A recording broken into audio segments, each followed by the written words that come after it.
గంజాయి మత్తు పదార్థాలకు బానిసైన యువత భవిష్యత్తును ఛిద్రం చేసుకునేలా గంజాయి మాఫియా వ్యాపారం విస్తరిస్తుందని వైద్యులు విశ్వనాథరెడ్డి పేర్కొన్నారు.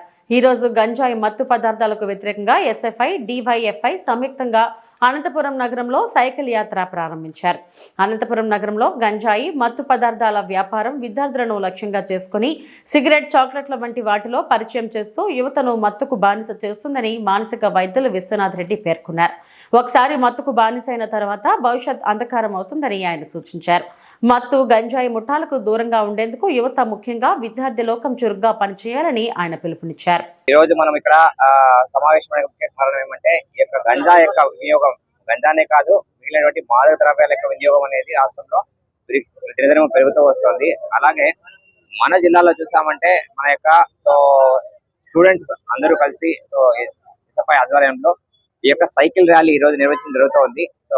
ఈ యొక్క గంజా యొక్క పూర్తి నిర్మూలన మరియు మాదక ద్రవ్యాలను విద్యార్థుల నుంచి పారద్రోవడం అనేది ముఖ్య ఉద్దేశంగా ఈ యొక్క అన్ని విద్యార్థి సంఘాలు ఈ రోజు ఒక తాటి మీదకి వచ్చి, అలాగే జిల్లా మానసిక వైద్యాధికారి నేను డాక్టర్ విశ్వనాథరెడ్డి మన యొక్క జిల్లా నోడల్ ఆఫీసర్ గా వర్క్ చేస్తున్నాను. ఈ యొక్క స్టూడెంట్స్, లీడర్స్ అందరితో కలిసి ఈ యొక్క మాదక ద్రవ్యాల నివారణ కోసము మనం ఏవైతే ప్రయత్నాలు చేస్తున్నామో అవన్నీ ఇంతవరకు మంచి సత్ఫలితాలు ఇచ్చాయి. అలాగే జనాల్లో అవగాహన పూర్తిగా పెరగాలి. ఏదైతే మనం చట్టాలు తీసుకొచ్చినా, ఎన్ని శిక్షలు వేసినా కానీ ఇప్పుడు ఏమవుతుందంటే అమ్మే వాళ్ళు అనే వాళ్ళు వాళ్ళ యొక్క స్వలాభం కోసమో లేకుంటే వాళ్ళ యొక్క సంపాదన కోసం అనేది ప్రధానంగా వాళ్ళు దీని యొక్క టార్గెట్ చేయడం జరుగుతుంది. ఈజీ వే ఆఫ్ మనీ అంటే తక్కువ కష్టంతో తక్కువ సమయంలో డబ్బు సంపాదించాలనే దురుద్దేశంతో ముఖ్యంగా విద్యార్థులను టార్గెట్ చేయడం జరుగుతుంది. ఎందుకంటే ఈ యొక్క వయసులో పిల్లలకి ఈజీగా మ్యానిపులేట్ చేయవచ్చు. వాళ్ళ యొక్క మనసుని ఈజీగా వాళ్ళ యొక్క అవసరాలకు తగ్గట్టుగా వాళ్ళని మలుచుకునేటువంటి శక్తి ఉంటుంది. దీంతో ఏం చేస్తున్నారంటే విద్యార్థులను టార్గెట్ చేసుకొని వాళ్ళకి ఎక్కువ ఈ మత్తు పదార్థాలు బానిసం చేసి వాళ్ళను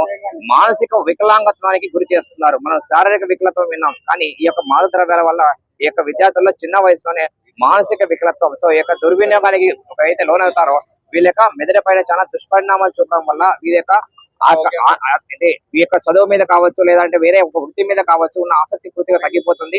వీళ్ళు ఒక విధంగా చెప్పంటే నిర్వీర్యం అయిపోవడం, మానసిక వికలత్వానికి లోనవుతున్నారు. ఇటువంటివి జరగకోకుండా మన సమాజాన్ని మనం కాపాడుకోవాలి, మన యొక్క విద్యార్థులను మనం రక్షించుకోవాలి. మన భవిష్యత్తు మన యొక్క విద్యార్థులే. వీళ్ళ యొక్క ఆరోగ్యము మానసికంగా, శారీరకంగా రెండు విధాలుగాను మనం కాపాడుకోవాల్సిన బాధ్యత ఉంది. ఈ రాష్ట్రంలో గంజాయి మాఫియా తీవ్రతంగా ఈ రోజు విద్యార్థుల్లోనూ యువత పైన తీవ్రమైనటువంటి ప్రభావం చూపుతుంది.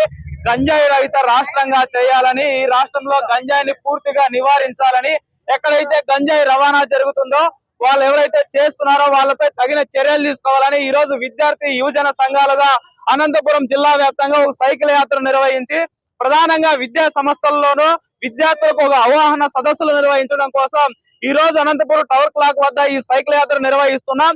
ఇప్పటికే మనం చూస్తున్నాం ఆ అనంతపురంలో గానీ, గుంతకల్లో గానీ ఇట్లాంటి చోట డ్రగ్స్ తీసుకునేటువంటి మాఫియా గానీ, డ్రగ్స్ సరఫరా చేస్తున్నటువంటి మాఫియా ప్రధానంగా పోలీస్ యంత్రాంగంపై దాడి చేసేటువంటి పరిస్థితి మనం అందరం కూడా చూస్తున్నాం. అది విద్యార్థులపై మరింత ప్రభావం చూపుతుంది. విద్యార్థుల్ని వాళ్ళ యొక్క లక్ష్యాన్ని చేరుకోకున్నట్టుగా పక్కదారి పట్టించేటువంటి ప్రయత్నం చేస్తుంది.